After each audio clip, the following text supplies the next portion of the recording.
Welcome to the deep dive. Today, we're diving headfirst into something truly fascinating.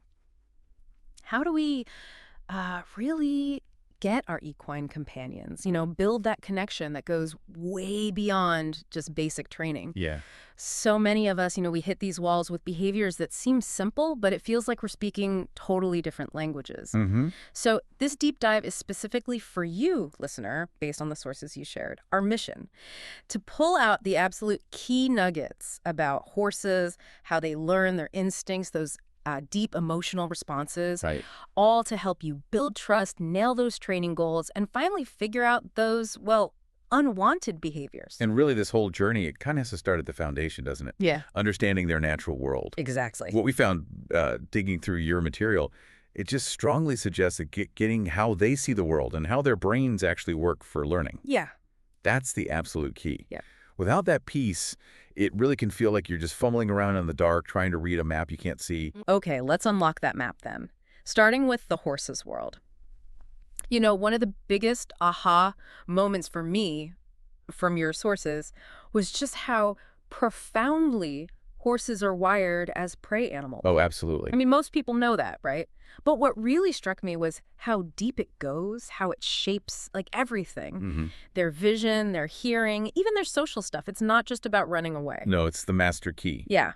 Their main survival instinct is flight first. If they can run, they absolutely will. Right, get out of there. Then if they're cornered, maybe defending a foal, then it's fight. Only as a last resort, usually. And then there's that momentary freeze response, where they just stop for a second, assess things. Before deciding. Yeah. Bolt or stand fast. Exactly. And that whole framework, it just massively shapes how they see threats, how they react to basically everything. And what's fascinating is how this isn't just about individual survival, right? It plugs right into their social structure, too. The herd dynamics. Yeah, they're intensely social. Herd animals, they need that interaction. And they set up these clear dominance hierarchies, the pecking order. And it's not just about who gets the best patch of grass. Yeah. It shapes their whole social world. And crucially, the research you sent over shows again and again, social isolation, big stressor, can lead to all sorts of behavioral issues. Okay. Then add their grazing nature. Their whole system, digestive and mental, is built for nibbling forage, like 12 to 18 hours a day. Wow, that much. Yeah. So your sources point out, if you restrict that foraging too much, that can cause stress, digestive problems, and even trigger those repetitive, stereotypical behaviors. Like cribbing or weaving. Exactly. Yeah. Crib biting, weaving. It's often their way of coping when their environment just doesn't meet those really basic fundamental needs. That makes so much sense. It connects those natural drives to some of the problems we see. You can't just look at the behavior on its own. No, you get to see the whole. But let's talk senses, because they really do experience the world differently. Their vision, for example, it's incredible. It really is. That super wide monocular vision, almost 360 degrees, with just tiny blind spots right in front and right behind. Gives them amazing peripheral awareness. Yeah, and then they use binocular vision for depth when they look straight ahead. And okay, their night vision isn't like an owl's, but it's way better than ours in dim light. Definitely. What's really interesting, though, is they seem to react more to sudden movement or like changes in light and shadow more than specific colors. Movement is key for a prey animal, spotting that potential danger quickly. And their hearing, just phenomenal. Oh, yeah. Those ears. Those supermobile ears rotating 180 degrees independently, they can pinpoint sounds from almost anywhere. And they're really sensitive to high frequencies. Which is why they might react to something rustling way off that we haven't even registered. Right. Then smell, olfaction, super developed, identifying food, other horses, predators, marking territory. Very important for them. And touch. Highly sensitive skin, especially around the muzzle, eyes, flanks. That sensitivity to pressure. Absolutely critical for how we communicate under saddle with our aids. Crucial. It all feeds into how they primarily communicate, doesn't it? Non-verbally. Body language, vocalizations, touch. Subtle stuff. Exactly. Okay, so understanding how they perceive the world, that's one massive piece of the puzzle. But if we really want to communicate effectively, train effectively, we need to grasp the basics of how they learn. And that your sources suggest, is often where we humans kind of stumble. Yeah, it's easy to get it wrong. The research really hammers home that horses are primarily associative learners. They're brilliant at linking a cue with a specific action or an outcome. They make connections very quickly. And here's a concept that totally rewired my thinking. Horses generally live in the eternal present. That's a great way to put it. What does that mean exactly? It means for learning to stick, the consequences, reward, or correction have to be immediate. We're talking like 1 to 3 seconds. Instantly. Or very close to it. Imagine if you only remembered the last 3 seconds clearly, but you had these vivid memories of places where you felt intense joy or fear. That's kind of like their world. It explains why timing is just everything in training. Absolutely everything. But they do have excellent long-term memory, right? For specific things, especially if strong emotions are involved. Oh, definitely. Events, locations tied to fear or pleasure, those stick. They just don't seem to abstractly plan or regret like we do. Okay. And if we connect this eternal present idea to the bigger picture, that's precisely why understanding conditioning is so fundamental. It's all about how they learn those associations. Right. So first, you got classical conditioning. Pavlovian. Many of us kind of know this one, right? The bell on the dog. Yeah. Think about how skilled riders get those almost invisible cues. That's often classical conditioning. Right. It's about associating a really subtle cue, maybe just a slight shift in your weight, or a soft voice cue like, whoa, the action you want. You pair it until the horse anticipates and responds just to the subtle cue, even before, say, the rein pressure comes. So you pair the voice cue, whoa, with the bit pressure. Exactly, consistently. And eventually, just saying whoa softly will get the stop response. Yeah. That's how you develop those incredibly light signals. It's association. Got it. Then the other big one is operant conditioning, which Yeah. is basically learning through consequences, trial and error. Okay. Within that, you have reinforcement, which makes a behavior more likely to happen again. Right, strengthening the behavior. Yep. And there are two types. Positive reinforcement, or plus R, is adding something the horse likes a treat, a good wither scratch, praise right after they do the desired thing. Think of it as a bonus. Nice. Then there's negative reinforcement, or make ER. This is about removing something the horse finds aversive or uncomfortable, like pressure from a halter, or your leg aid the instant they offer the right response. Oh. And this, negative reinforcement, is actually the most common form of traditional horse training. You know, pressure and release. So the release is the key part there. Absolutely critical. Your sources are really clear on this. The release of pressure is the reward. That precise moment the pressure stops tells the horse, yes, that's what I wanted. So the horse learns to seek that release, not just avoid the pressure. Precisely. They learn, if I yield to this pressure or step sideways from this leg cue, the pressure goes away. That's the connection they make. Okay, that's reinforcement. What about making a behavior less likely? That's punishment. It decreases the likelihood of a behavior. Again, two types. Positive punishment plus P is adding something unpleasant, like maybe a quick sharp tap with a whip if a horse tries to bite during girthing. And negative punishment P is removing something the horse wants. Like if a horse is kicking the stall door demanding food, you might walk away and ignore it, removing the attention or the possibility of food. Okay, so removing the good stuff. Yeah.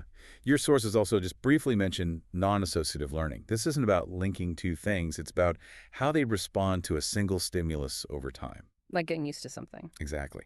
Habituation is when their response decreases to something that's repeated and harmless. Yeah. This is the whole basis for desensitization, getting them used to flapping tarps or umbrellas. Okay. But there's also the flip side, sensitization, where their response increases to something repeated. Usually if it's alarming or stressful, they get more reactive, not less. Oh, interesting. And finally, shaping, which is just a super powerful way to teach complex things.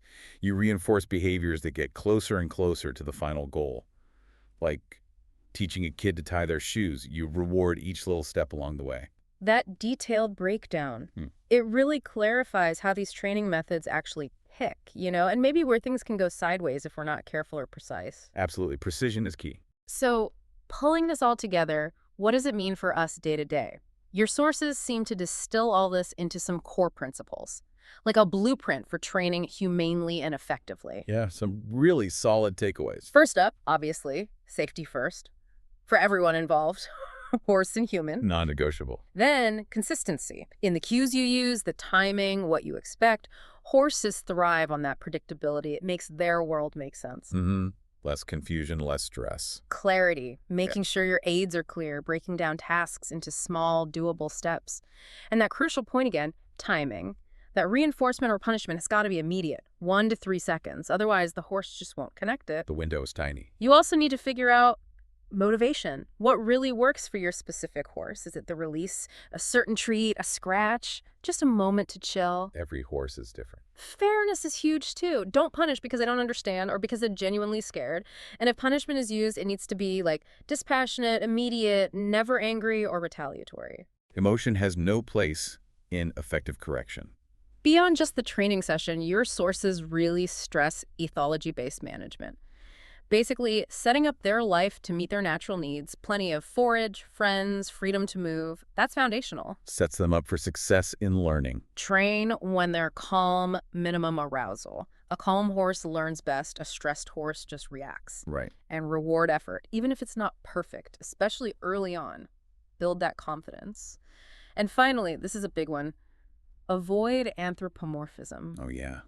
Resist the urge. Stop calling them lazy or stubborn, right? Yeah. It's so tempting. It is, but it clouds our judgment. It's about seeing the behavior through their eyes, their instincts, not sticking human labels on it. That's such a critical shift in perspective. Mm. It moves the focus from what's wrong with this horse to what am I misunderstanding here, Yeah. or what need isn't being met. Right. And connecting these principles to actual techniques, we see things like desensitization, based on that habituation idea we talked about. Getting them used to scary stuff.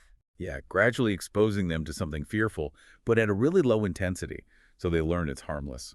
Slowly, patiently.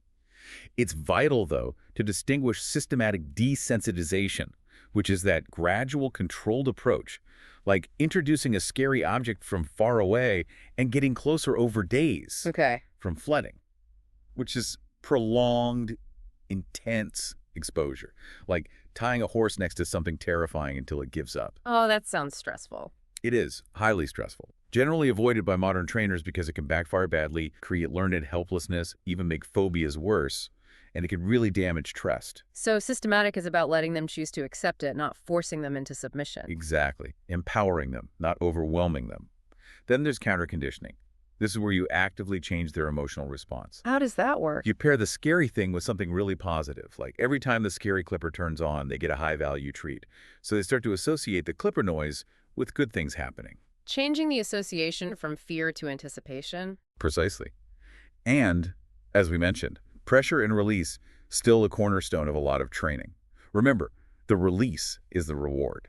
And for folks using positive reinforcement, things like target training or clicker training are powerful. The clicker marks the exact moment. Yeah, the click marks the exact instant the horse does the right thing, and then comes the reward. It's super precise for shaping behavior step by step.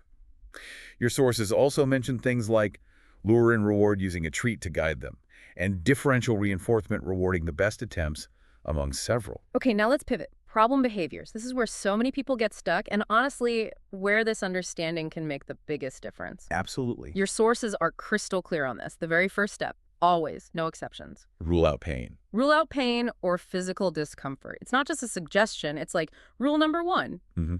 So many behavior problems are actually just the horse communicating pain. Yeah, things like ulcers, Lyme disease, hoof issues, arthritis, bad teeth, poor saddle fit, back soreness. The list is long. Absolutely. You need a vet check.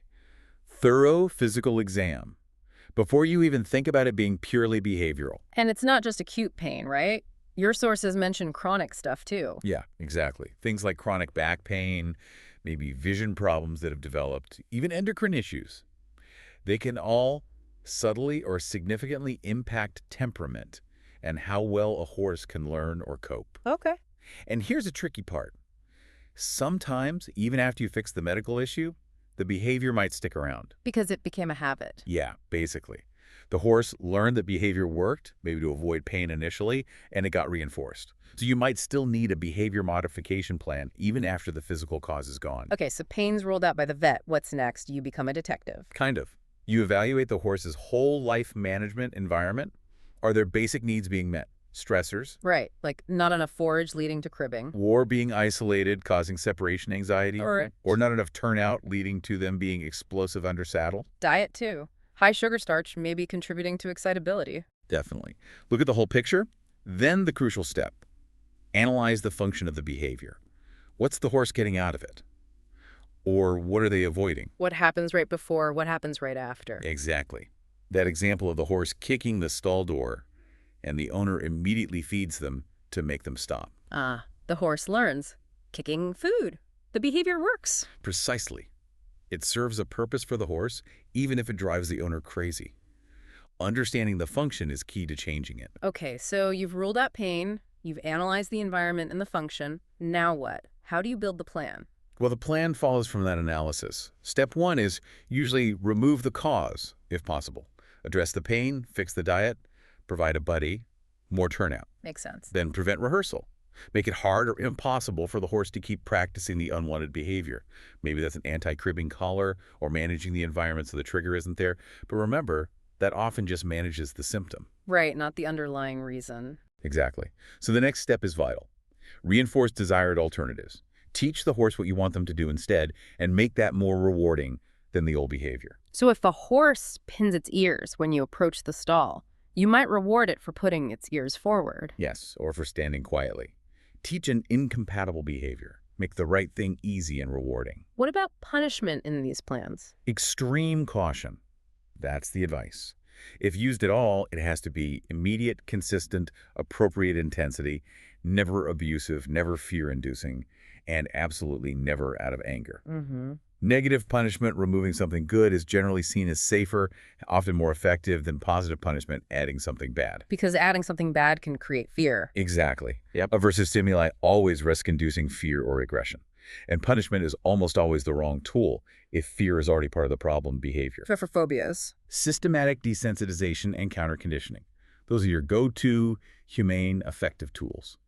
And finally, don't be afraid to see professional help. If it's dangerous or you're not making progress, get a qualified equine behaviorist or a behavior-savvy vet involved. So applying this to some common things people struggle with, stereotypes like cribbing, weaving, stall walking, often stress-related. So the answer is usually about improving their environment. More forage, more turnout, more social contact. Manage the stress, manage the behavior. Aggression, biting, kicking, rearing. Rule out pain first. Then look if it's fear-based or learned. Avoid reinforcing it accidentally. Crucial. Fear or phobia, spooking, trailer loading nightmares. Desensitization and counter-conditioning. Patience required. Lots of patience. Herd-bound or burn-sour horses. That separation anxiety needs gradual training, building confidence, calm leadership. Small steps. And resistance under saddle bucking, rearing, napping, refusing to go forward. Always rule out pain first. Tack fit, teeth, back, everything. If it is behavioral after that, it's usually confusion, lack of understanding, or they've learned it gets them out of work. Backtrack the training, make sure the foundations are clear. You know, it's interesting how your sources implicitly and sometimes explicitly point towards certain training philosophies. Yeah, the successive approaches, often labeled natural horsemanship or positive training, really highlights the value of focusing on communication, understanding, and using less punitive, more reinforcement-based methods. Which brings us back to the human side of the equation, owner expectations. Yeah, that's a big one. Sometimes expectations are just unrealistic for that specific horse, or even for horses in general. And that mismatch can lead to welfare issues for the horse and just huge frustration for the owner. That's such a powerful point again. It really puts the onus back on us, doesn't it? It shifts it from fixing the horse to fixing our understanding and approach. So if so many issues really stem from our misunderstanding, what's maybe the biggest mindset shift an owner needs to make? Well, the sources point out a few risk factors on the human side. Handlers may be struggling with timing or physical coordination, what they call poor psychomotor skills. Or, and this is a big one, people who operate from a mindset of showing dominance or believing the horse is actively trying to get away with something. The anthropomorphism again. Yeah. Thinking they're being deliberately naughty. Exactly. Those beliefs make people less likely to actually dig for the real reason behind the behavior, the real stimuli, and more likely to just jump to punishment. Right. So, addressing problems effectively. It really demands owners and trainers who are open-minded, willing to learn, competent in their skills, and flexible in their approach. It's also worth remembering, especially with young horses, that their early experiences matter hugely. barren environments, lack of positive exposure that can impact their nervous system development, their endocrine system, and ultimately affect their learning and temperament for life. Wow. What an incredible deep dive this has been into the horse's world, how they think, how they learn, and how we can connect better. Mhm. The main message, it really seems to boil down to this. Combine that understanding of their natural behavior, their ethology, with the science of how they learn, and wrap it all in humane, consistent principles. That's how you build those really positive relationships and actually achieve your goals. Yeah. This deep dive, it feels like a real shortcut, giving you, the listener, those key insights you need to be a more effective and hopefully more compassionate partner for your horse. And always remember, knowledge is great, but it's most valuable when you really understand it and then actually apply it. Right. So we'd really encourage you to think critically about what we've talked about today. How might these ideas apply in your own interactions, not just with horses, maybe even more broadly? That's a great final thought. Like, how might understanding the horse's eternal present, that immediate cause and effect world they live in, and their incredible ability for associative learning, how might that change not just how we interact with animals, but maybe how we approach learning in our own lives? Or even in other contexts, like with kids or employees? What new aha moments could this spark for you in your everyday interactions, whether they're animal or human?